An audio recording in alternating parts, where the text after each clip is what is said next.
And get us kicked off here. Welcome, Jimmy and Wookie Picard and Captain Bruce. Good to see everybody and fun to do another episode of Love Letters to Star Trek The Next Generation, our 3-year mission to review each and every episode. And tonight's episode is going to be Rightful Heir.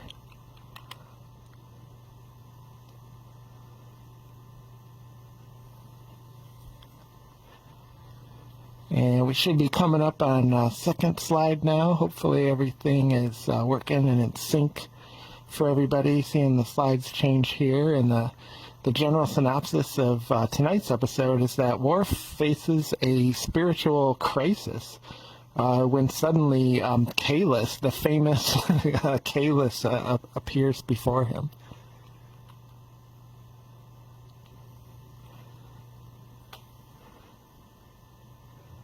And I know sometimes the creators of Star Trek can get kind of cute with their titles, and I almost wonder if maybe Rightful Heir is kind of like a small pun directed at one of the episodes where we get to see Worf like fully let down his hair and kind of get on his full Klingon getup.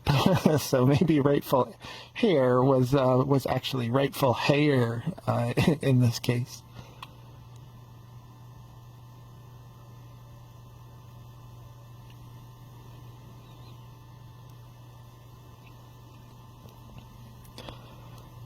And I thought the episode started off with, another great demonstration, one of countless demonstrations of Picard's leadership, the way that he handles the crew in different situations. It's just really top tier. Worf has an impeccable record of timeliness and dependability. So when he misses a shift on the bridge, when he's called up for duty and he doesn't show up, it's so out of the ordinary that Commander Riker actually does a security override on his quarters because they feel something must be terribly wrong for him to miss his ship or his shift. And when they find out that he was kind of in a little bit of an odd way, not used to what the crew was seeing, and the word gets to the captain. The captain visits him personally and sort of starts out very formal, eyes front, Lieutenant, kind of a dress down on why he was late. But Picard ultimately kind of softens and tries to find out, what is it that is ailing the crew member. And, we get this wonderful moment where he kind of walks towards the statue of Kahless when he starts understanding that Worf is having this, like, spiritual crisis. And, it's just ultimately supportive, and they have a great conversation together, kind of meeting in the middle. Like, you have to show up for your shifts, but let's also figure out what's going on the personal side, kind of that work-life balance. And I love that about Picard's character.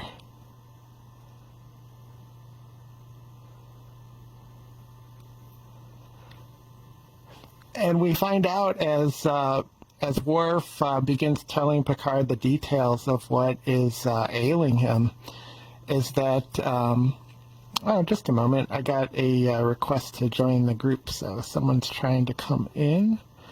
Let's go ahead and approve that.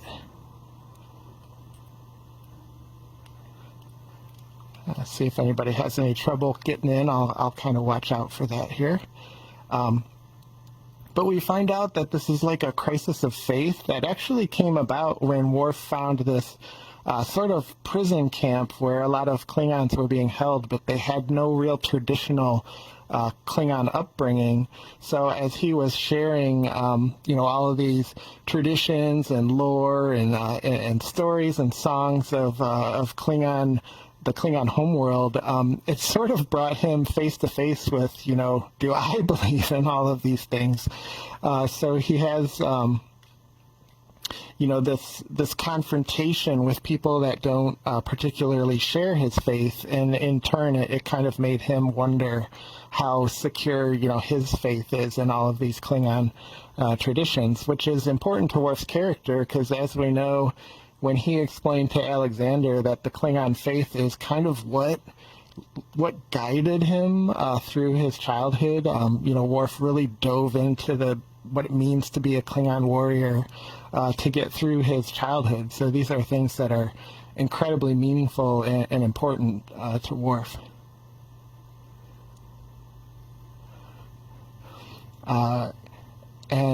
Welcome, Shmi. I see you there, and glad you could join us tonight. Just doing a presentation, and then we'll break out into some open discussion if that sounds fun. Reviewing the Star Trek episode here of Rightful Heir, a Worf episode.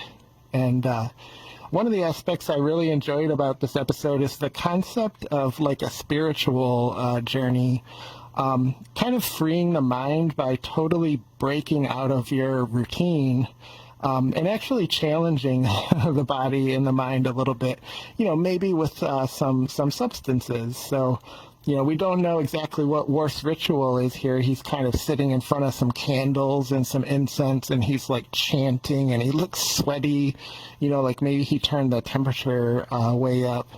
And it kind of reminded me of one of those sweat house experiences where you can sit in extreme heat to the point where you have kind of like some visions and some hallucinations.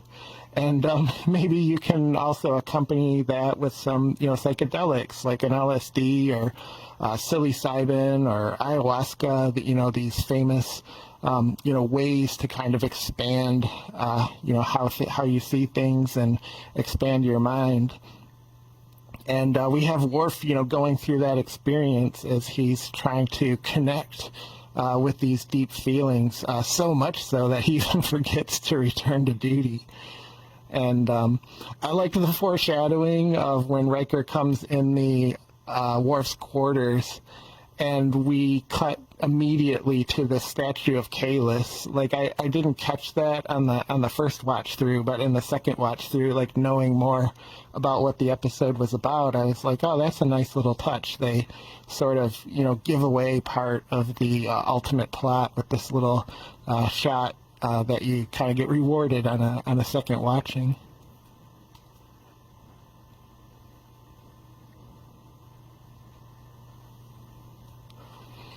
And another aspect that I really liked about this particular episode is this kind of reminder to take personal time, to take a vacation or to take a leave.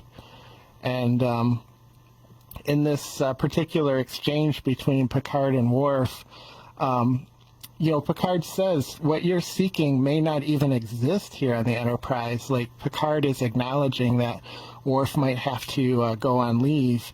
And he actually ultimately orders him to take a leave and, asks that, but when you return, please respect your duty cycle.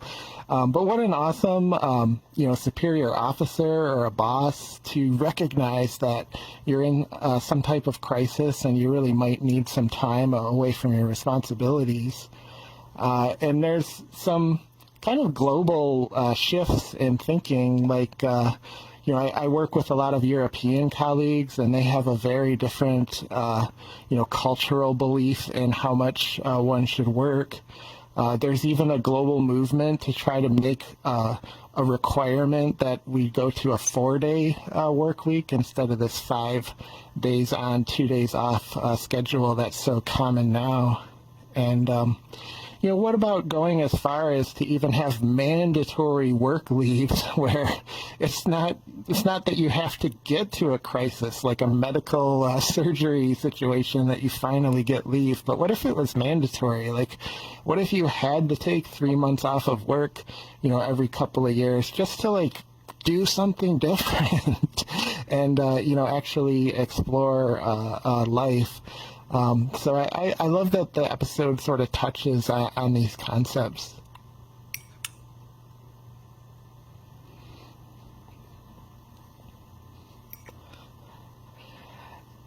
And when we finally get to Kalis, when he appears before Worf, one of the fun aspects of this episode is, spoiler alert, Kalis is actually a clone. He's not like the real Kalis. But he appears, and he's really like not in his prime. He's more like the Hollywood Hogan version of Kalis, more so than the Hulkster Hulkamaniac that we saw, in the 80s. So he's a little bit more seasoned and more filled out. And, a little less stature than you might have expected Kalis to be, but he is Kalis. He has all the right answers and in the stories that he tells. And welcome, Ray, Ray91, good to see you. Glad you could join us. Just going through a presentation on the episode Rightful Heir of Star Trek The Next Generation, and after the presentation, we open it up to some group discussion, too. So, yeah, if that sounds fun, welcome, and hope you enjoy. And, one of the things I thought about on this episode, too, is kind of the mythology of Kalis and how it's believed that he lived like 1,500 years ago. And if we think of that on a time scale, that's like 10, like 11 generations that have gone by. And he becomes this real mythical figure. Like the story of him forging the first batlith is like him taking a strand of hair and like forging this steel weapon. And it becomes like very supernatural. And as Kalis gets sort of like reborn or made into this clone, we discover that he's actually a real person. He's just a person.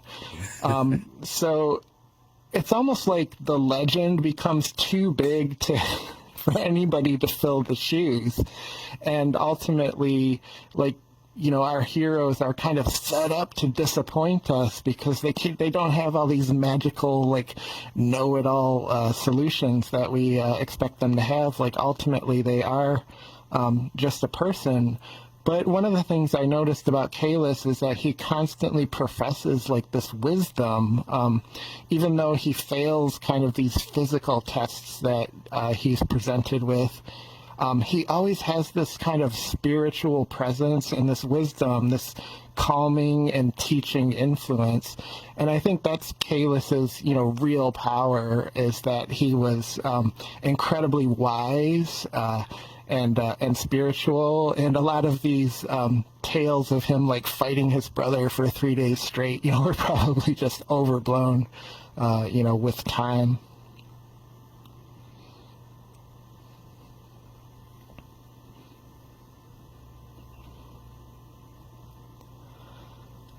And this brilliant working of Data into the plot too, kind of accentuating Data's friendship with Worf. As we know, that friendship was at one time challenged when Worf was kind of criticizing Data's decision when he was, having one of his first commands.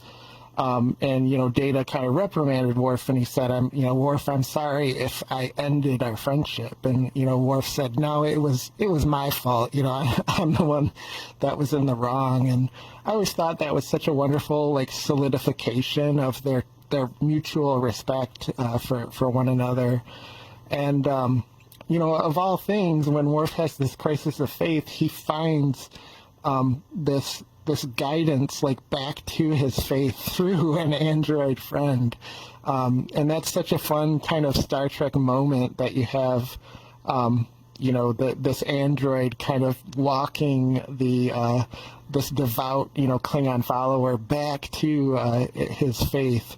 And it makes me, realize how much connection is important to faith. The teachings and the wisdom and the followings of religion are important, but they really they really kind of don't mean anything if we don't connect through them. So this ultimate friendship and connection between Data and Worf, I thought like really landed the episode when you're talking about the concepts of faith. And faith kind of has three different aspects to me too. There's kind of the religious side of it. And then I consider spirituality like a little bit of a different approach to, things that are bigger than ourselves. And then there's straight, philosophy where you're kind of approaching it through this like logical, reasoning. And we learn a little bit about Data here where I think he kind of follows some of the philosophical, the philosophies of Albert Camus, who's famous for saying, life doesn't really intrinsically have any meaning. He almost has this kind of nihilistic approach to philosophy, but he says as an act of rebellion, you have to create the meaning for life. So you maintain this nugget of knowledge that life truly is meaningless, but you layer over that this like manufactured meaningfulness that has the deeper meanings to you. And that's what we find out that Data kind of practices, because he was told, you're just a robot, you're just a series of circuits and algorithms, and he just decided, I'm a person, and he stuck to that philosophy, and that's how he sees the meaningfulness of life. Shakespeare. Exactly. Yeah, welcome, Captain Picard. Good to see you. And I have a little video to play because there's some thoughts on this. Is back in the 80s and 90s when Star Trek: The Next Generation was airing, there was a lot of discussion about cloning and stem cells. It was like they were having like hearings in Congress about it, and there was this worldwide news about somebody had successfully cloned a sheep that went out at that time. So they really focused on the concept of cloning, but, here we are, 30 years or so later, and it's really like AI that's kind of leading the charge into this. And there's already people working on like resurrecting these historical figures into these AI algorithms, and, all the implications that come with that. So if I can play this short little video here. Great. Okay, then we're back in business here, and I have a lot of fun thinking about this episode in these terms. Is that we are like on the cusp, and maybe even only 5 or 10 years away from having conversations with AI that are indistinguishable from talking to a real person. So what is it going to mean when we, resurrect historical figures like an Abraham Lincoln or, like Genghis Khan, or, I'm trying to think of, even fictitious characters. Like if you ever wanted to have a conversation with Crocodile Dundee, these AI models are coming, and one of the aspects of that is going to be religion. Yeah, so here it comes. People are going to cross that boundary, and I thought this episode did a really good job, fictitiously of sort of presenting what would happen, and you see the split in like Gowron's crew, where he has crewmates that are sort of down on the planet hoping they can meet Kahless, and this is even after they find out he's a clone, so they don't care. They just want to get closer to the wisdom of Kahless. So it's going to be interesting times as these AI models become more and more sophisticated.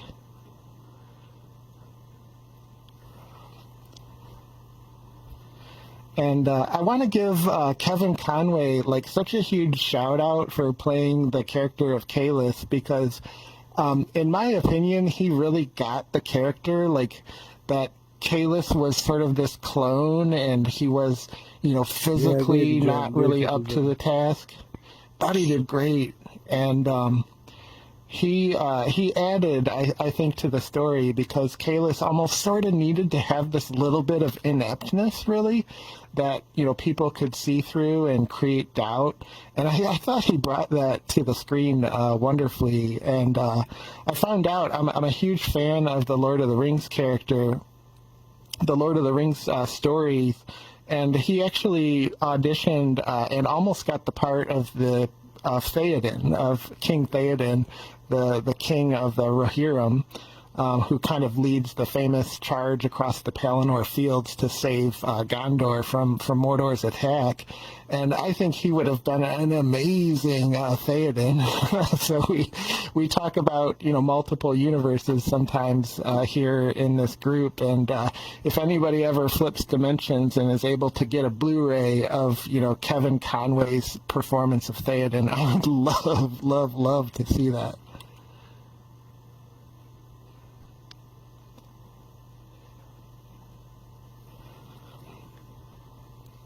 We ultimately get this, compromise that Worf orchestrates, and he says we are going to tell people the truth. That Kalis is a clone. This is Kalis's clone, but we're going to say he's the rightful heir to Kalis, and he's going to be responsible for kind of leading the Klingon Empire into this new spiritual age that Worf thinks has been lost.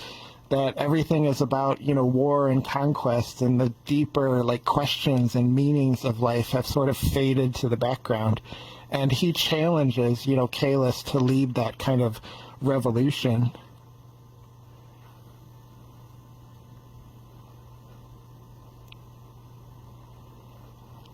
And in some ways, Worf is kind of like a kingmaker. If you stop and think about it, he really played the intricate parts of Gowron coming to power. Convincing Kurn as Kurn's elder brother to support Gowron, giving him the fleet that was necessary to defeat Duras. And now here's Worf installing an emperor. He comes up with the idea that Kalis will be an emperor, but with only the title and not necessarily the power that comes with that being an emperor. But it's this compromise of introducing this spiritual position into the Klingon Empire. So Worf really becomes such a pivotal figure in Klingon history through these two aspects.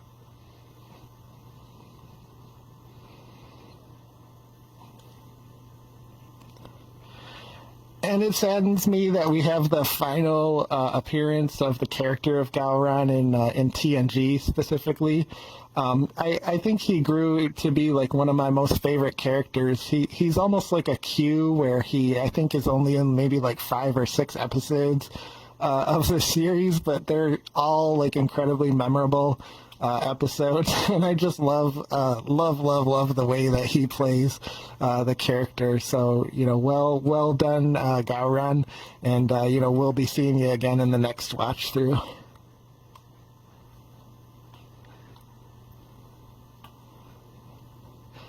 And Q's judgment is an artificial god, you say?